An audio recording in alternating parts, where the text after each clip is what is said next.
Me canta, compañero, que tu voz sea disparo, que con Le vamos a dar la bienvenida y también saludarla por el Día de la Mujer a Isabel Rauber. Isabel es doctora en filosofía y es asesora en formación y estudios con movimientos sociales en Instituto Nacional de Administración Pública.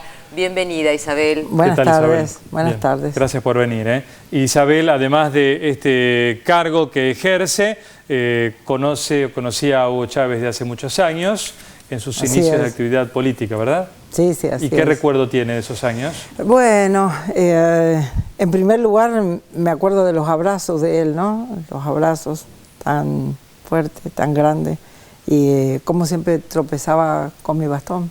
Ajá. Y me decía, ten cuidado, Isabelita, porque un día me vas a tumbar. Claro, no iba a pasar eso, porque la relación de fuerzas no daba para eso, ¿verdad? Pero siempre ocurría, por supuesto, como lo uso para caminar, claro. Y bueno, qué decir, ¿no? Qué decir de su energía, su alegría. Yo ahora hace un rato que no lo veía ya.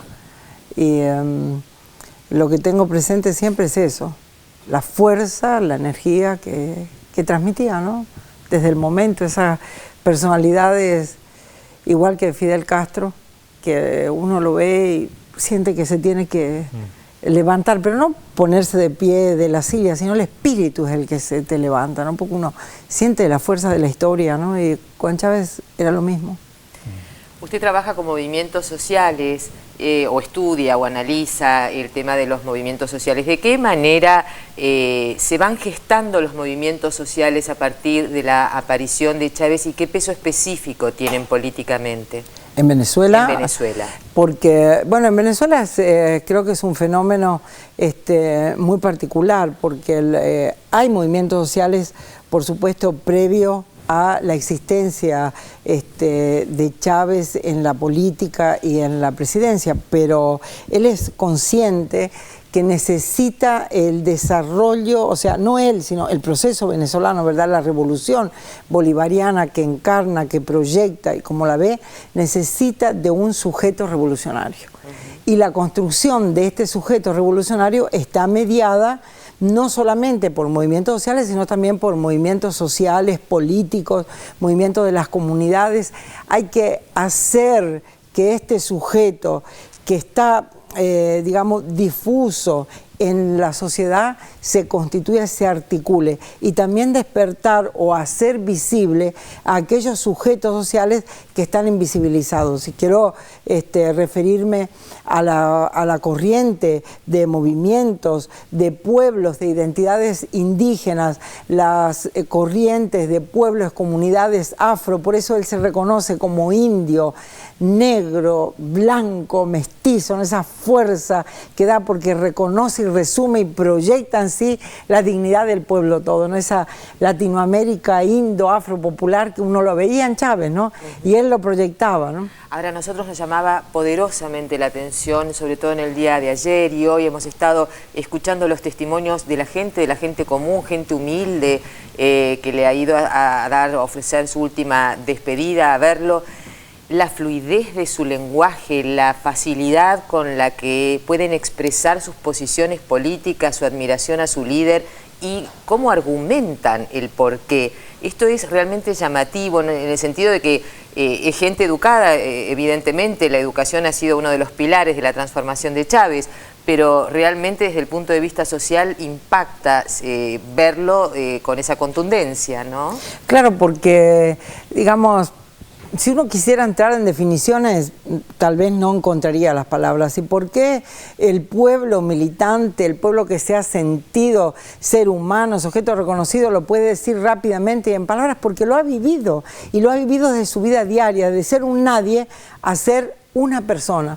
Cuando uno puede decir, bueno, personas son todos, no. Cuando usted lo tiene negado como ciudadano y lo tienen negado como ser humano porque no accede al trabajo, no accede a los servicios, se transforma en un mendigo del poder, cuando encuentra un espacio de reconocimiento como sujeto político, social, sujeto de derecho, con capacidad de trabajar, de construir, de pensar en la felicidad, de tener un futuro para los hijos, ¿cómo no lo va a entender? Y eso Chávez claramente, desde que subió en su primera presidencia, él hizo del gobierno el espacio de los pobres, el espacio de los humildes, el espacio de los excluidos, aunque todavía no podía definir bien aquello de socialismo del siglo XXI, porque él lo fue comprendiendo en el camino. Lo que sí él tenía claro, que él había llegado de ahí para la dignidad del pueblo de Venezuela. Y eso desde la juramentación de la Constitución lo dice, ¿no?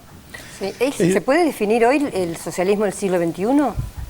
Bueno, yo no soy amante de las definiciones, precisamente porque si quienes lo están construyendo los van definiendo sobre la marcha, mal haríamos de pretender intelectualizar. Digo, hay quien lo hace, ¿no? Yo soy más reacia a eso. Ahora veo que en la perspectiva socialista que él abre, que es sobre todo en primer lugar una declaración política, es decir, estamos en un mundo como tú decías, Telma, anteriormente, ¿no? En donde la vida está en peligro, donde está en riesgo la sobrevivencia de la humanidad capitalista, socialista, como se llame, si no nos hacemos cargo de los grandes problemas de, digamos, lo que podríamos llamar la biopolítica, un ecosocialismo. Y Chávez entonces anuncia, pero con los hechos, esa es la fundamental obra de Chávez, que él dice con los hechos cuáles son los puntos de ese socialismo. Isabel, la interrumpimos un minuto porque está hablando el presidente iraní, Mahmoud Ahmadinejad, también desde el aeropuerto de Maiquetía. Es un plan para salvar la humanidad. Un corazón repleto, lleno de amor hacia el prójimo. Y el que conoció se enamoró de él, de su idea. Ya ven ustedes que han venido a honrarle, honrar a esta personalidad de todo el mundo. Han venido aquí de todos los rincones del mundo para demostrar su solidaridad con el pueblo venezolano. La verdad es que el pueblo venezolano es un pueblo muy grande. Es un pueblo histórico que hace historia. Es un pueblo amante de la justicia. Es un pueblo valiente.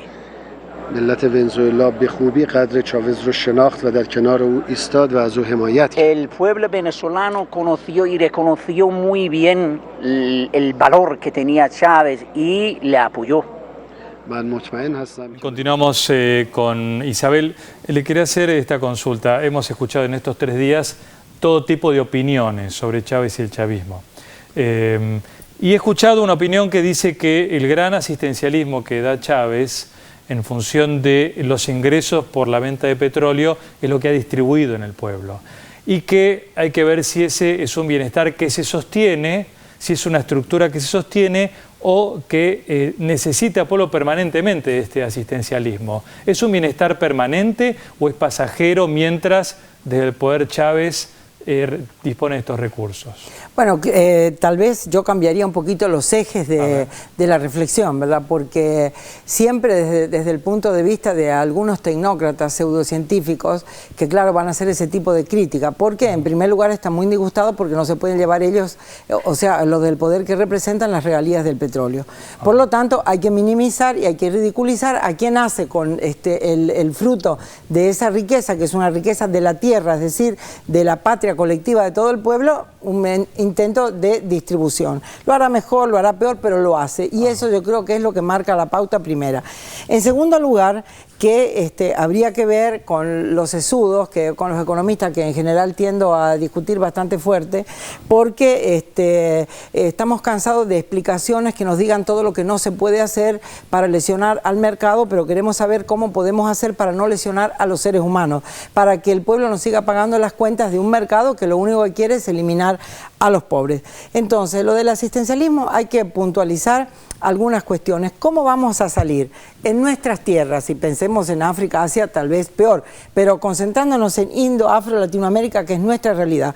¿Cómo vamos a salir de siglos de opresión y de exclusión si el Estado no asume la deuda histórica de decir ahora hay que hacer un recorrido para incorporar al circuito económico, social y cultural de los excluidos históricos que son excluidos del sistema? No son excluidos porque sean pobres. Vamos a decir que en las tierras de mayores riquezas están los mayores pobres. Los mineros son re pobres y las minas son de plata, de oro, de litio. ¿Por qué? Porque históricamente se llevó esa riqueza para otro lado y hay que devolverla. Si el Estado no se da la tarea de devolver mediante planes coyunturalmente asistencialistas, simultáneamente con una construcción de un sujeto que es capacidades para que el sujeto pueda, hombres, mujeres, niños, ir incorporándose.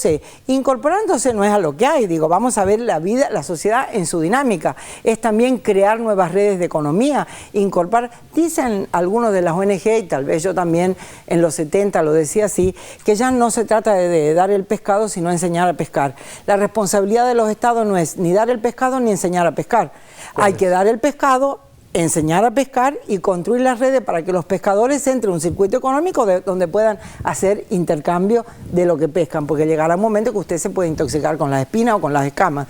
Llega un momento que dice, bueno, además de pescado, necesito tela, necesito zapatos. Entonces hay que construir las redes económicas. Y decimos redes económicas, es ampliación de mercado, es carreteras, infraestructura, es salud, es educación. ¿Cómo se hace todo eso? Porque si esperamos un siglo a que el Estado construya la infraestructura, el ser humano se muere, porque tenemos una vida finita, hay que comer todos los días, hay que ir a la escuela todos los días. Entonces, lo que se podría entender como paliativo, vamos a diferenciar dos cosas.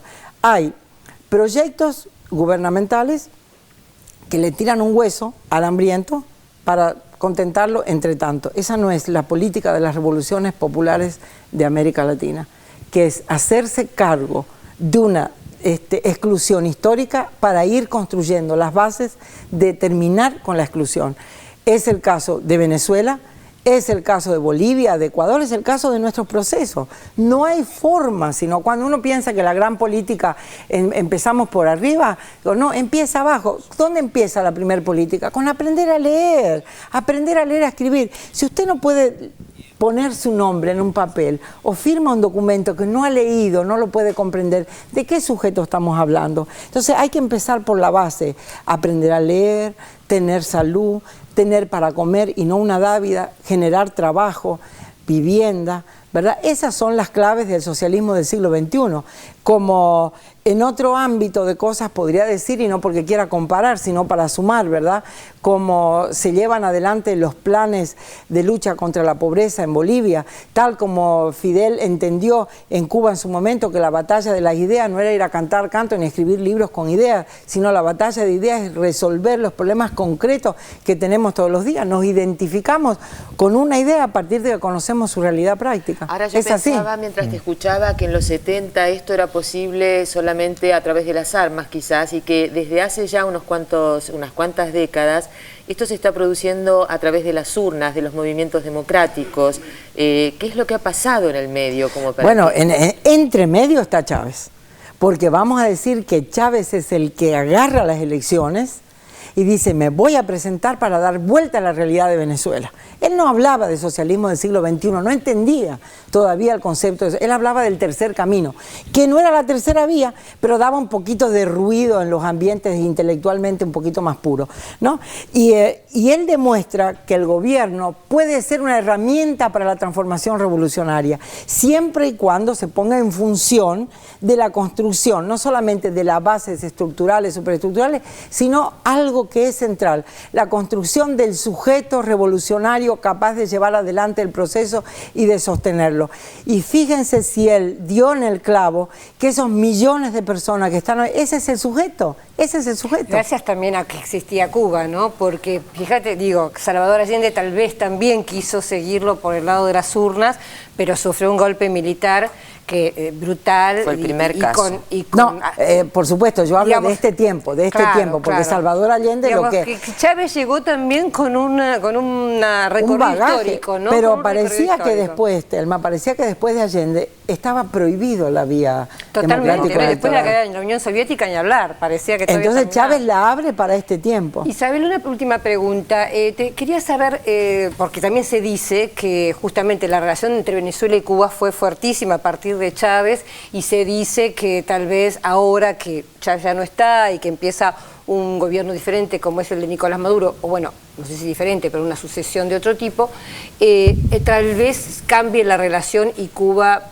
por ejemplo, deje de recibir tanto petróleo. ¿Vos qué pensás? ¿Cuál va a ser el futuro? Bueno, la de esa verdad que relación? a mí no se me mueve un músculo, no se me mueve un pelo, digamos, con el tema de lo que pasa con Cuba cuando cambia algún gobierno, algún proceso, porque aparte de que he vivido ahí, he vivido todas las tormentas políticas del globo terráqueo posible para mis tiempos, ¿verdad? Que en el caso de Cuba, Cuba piensa con la autonomía y trata con la autonomía que le permite el bloqueo, digo, vamos a decir, ¿no? Pero nunca ha recostado el proceso revolucionario a que alguien le dé cosas.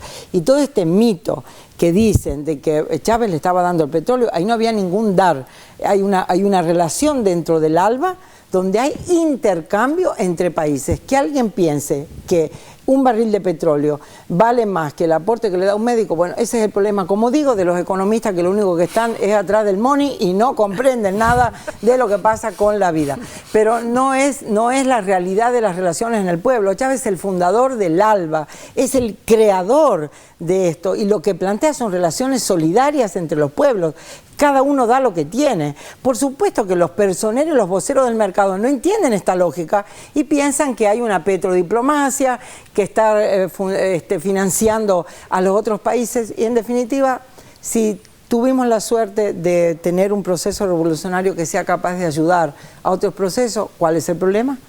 ¿Cuál es el problema? ¿O qué hacen los representantes del imperio con ejército, ni con médicos ni con escuela, queriendo salvar la democracia, que para salvar a una persona matan a cuantos, no sé cuántos millones?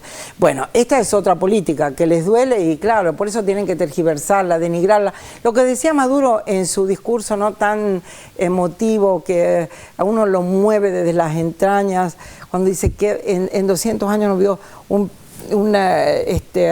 una figura pública tan vilipendiada, tan tergiversada, ¿no? ¿Y cómo era él de bueno? ¿Por qué era tan bueno, ¿no? Uno dice, un hombre con esta fuerza y tan naif, tan ingenuo, a lo ves, tan buenote, porque era un buenote, era un buenote. Entonces, Marta Harnecker tiene un libro sobre Chávez del primer tiempo, cuando se estaba dando la batalla para explicar quién era Chávez en una campaña mediática mundial que trataba de decir lo que era un autoritario, que era un milico, digamos, entre comillas, y ella explica ahí este increíble hombre, gran hombre bueno, ¿no? Y esa bondad uno la veía. Y eso me llegó al corazón hoy, viendo las exequias oficiales, un poco para las costumbres de uno tal vez chocante, estos canto folclórico, pero él era así, ¿no?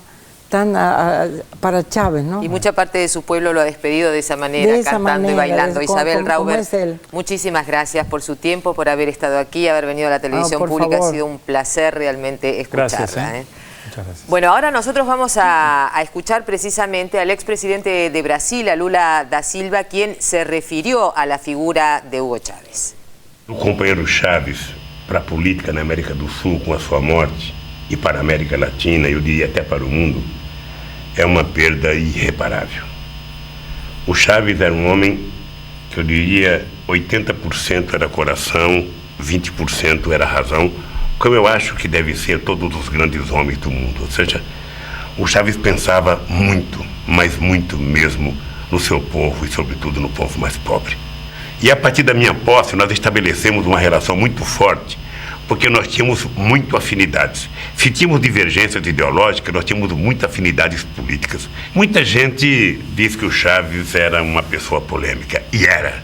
E era bom que ele fosse assim, porque o Chávez permitia, sabe, que as reuniões da Unasul, as reuniões que nós participávamos, fossem sempre muito vivas, sempre muito debatidas, uma coisa muito forte, ou seja, ele não permitia que as pessoas cochilassem numa reunião, tal era a participação dele nas reuniões, com temas polêmicos ou não, não importa. O que era importante é que ele estava ali, presente, vivo, discutindo os interesses da Venezuela, discutindo os interesses da América do Sul, discutindo os interesses da América Latina e, sobretudo, discutindo os interesses do povo mais pobre. Eu penso que não é todo século que a gente consegue produzir um homem da qualidade do Chávez. Obviamente que ele enfrentou uma oposição muito ferrenha, como todos nós enfrentamos na América do Sul e na América Latina. Ou seja, todos os governos progressistas enfrentam, sabe, muitas adversidades. Eu penso que o povo da Venezuela nesse momento, e todos nós aqui no Brasil e no mundo inteiro, aqueles que gostavam, que não gostavam do Chávez, nós precisamos ter em mente o seguinte: os homens morrem, a carne se vai, mas uma coisa fica, as ideias. E eu penso que as ideias do Chávez, da mesma forma que as ideias de Bolívar perduraram tanto tempo, eu acho que a ideia do Chávez vai perdurar por muitos séculos. Porque a América do Sul vive um momento excepcional e o Chávez tem muito a ver com isso. Eu acho, companheiro Chávez, que se você não existisse, você deveria voltar a nascer, porque eu acho que o mundo precisa de gente como você. Que Deus o tenha. Muy bien, Telma, estas palabras de Lula impactan, ¿eh? Sí, ¿Cómo se ha la referido verdad a que él? sí, y creo que dijo 2 o 3 cosas que me parece interesante porque por un lado rescata el presidente Lula con la experiencia que tiene el aspecto simbólico, ¿no?, de lo que deja un mandatario. Recuerdo que cuando él vino a las exequias del presidente Néstor Kirchner, también subrayó que el presidente Kirchner había devuelto la dignidad a los argentinos. Y esto lo vuelve a repetir en el caso de Chávez. Dice, el presidente Chávez le devolvió a los venezolanos la dignidad. Y eso no es algo menor, digamos, es algo intangible, pero no es algo en absoluto menor. Y el otro punto interesante que también se tocó ahora en el discurso de Maduro fue las adversidades, como le dice Lula, es decir, los enormes ataques que estos presidentes vienen recibiendo. Lula lo sabe bien, porque él también los ha recibido de los medios de comunicación y de las derechas de nuestros países, ¿no? De todas maneras, la relación entre Lula y Chávez ha sido picante por momentos. Sí, ¿no? siempre, como decíamos ayer, un poco de competición y de cooperación. Recordemos que cuando fue el golpe contra Chávez, después del golpe del 2002 hubo un boicot terrible, en donde no había alimentos, no había petróleo, porque tenía algo insólito Venezuela, y era que todas las herramientas de PDVSA, la apertura de los oleoductos, las temperaturas, todo se controlaba desde Estados Unidos. No desde PDVSA. Entonces hubo un boicot brutal, bueno, sí, se quedó sin petróleo, entre otras cosas. Entonces el presidente Chávez le pidió a Lula, que todavía no había asumido, pero que ya había ganado la presidencia, que si por favor le enviaba unos barcos petroleros, porque estaban realmente las últimas. Y Lula lo hizo, y desde entonces se selló una amistad que siempre, como digo, tuvo algo de competencia, claro, y algo de cooperación. El mismo Lula lo dijo en el año 2004 nosotros, y en el año 2007 nosotros sellamos una definitiva sociedad, viendo que lo más oportuno y lo más valioso para América Latina, más allá de las ambiciones de cada país, es estar unidos, ¿no? Chávez había tenido también diferencias con senadores brasileños para ingresar al Mercosur, derecha, sí, y Lula ahí con los sectores de derecha, Lula Chávez siempre ha tenido problemas, con la derecha argentina, con la derecha chilena, con la derecha brasileña y con la paraguaya. Eso es así, pero ahí tiene que ver, se juega más la ideología, claro, que otra cosa. En el caso de Lula, como mismo Lula dijo, teníamos muchas afinidades, porque realmente tienen un objetivo común, que tiene que ver con el bienestar de las sociedades que les toca gobernar. Pero bueno, con distintos caminos. Cada uno cree que se llega a ese horizonte de distintas maneras, ¿no? Bien. Perfecto. Bueno, muy bien, vamos a hacer aquí una nueva pausa y enseguida volvemos. Ya volvemos. Canta, canta, compañero, que tu voz sea disparo, que con las manos del pueblo no habrá canto desarmado.